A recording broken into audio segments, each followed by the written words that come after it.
Sometimes appearances can be really deceptive because you would never guess by looking at that building that inside there are over 300 students from every which part of Hampshire, 150 engineers, scientists and people who work in tech, and we're all here to explore the future.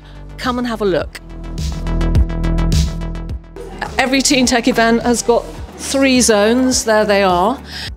This is the Insight Zone, where we've got a wide variety of different companies and organisations, all showing off their latest technology. And the students spend 15 minutes at a range of different stands. So the Challenge Zone is all over the building. We've got Network Rail in here. Good morning, Network Rail. How are you doing? We've got VR headsets to show them how a control room works. You know, we've got to build a bridge, got maintenance work, track works, really exciting stuff. We've also got Ozobots over there where they can basically build like their own track with loads of signals in it, which makes them do amazing different things. So one of the Challenge Zone themes is being led by Alex. Hey there, Alex. Brilliant. So what are you going to be doing today? So I'm going to be introducing the kids to assistive technology and some of the adventures that I've been on with different bits of equipment over the years, and how they really hold the key to making a big difference for people with disabilities moving forward with new ideas, new concepts, new products. I feel bad how something dramatic happens. If nobody helped him, then he would still be in the dust and he couldn't do anything. Now this is an escape room activity. So essentially the idea behind it is it's an escape room beat the hacker activity.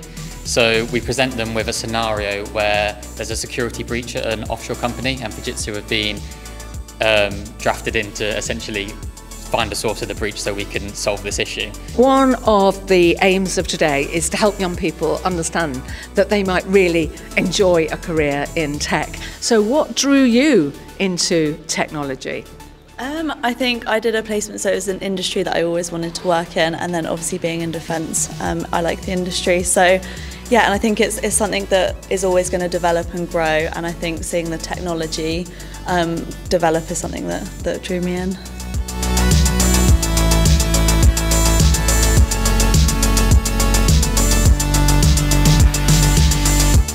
We've got a patient, they're on the floor, they're not responsive and they're not breathing. And what are we going to start? CPR.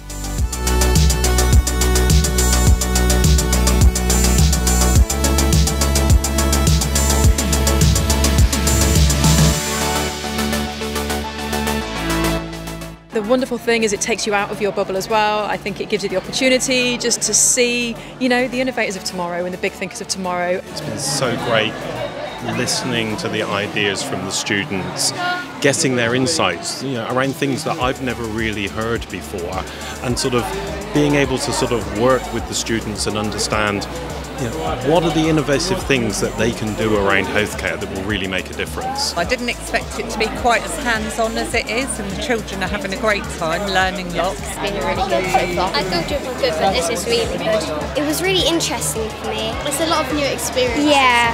I want to be an engineer when I'm older.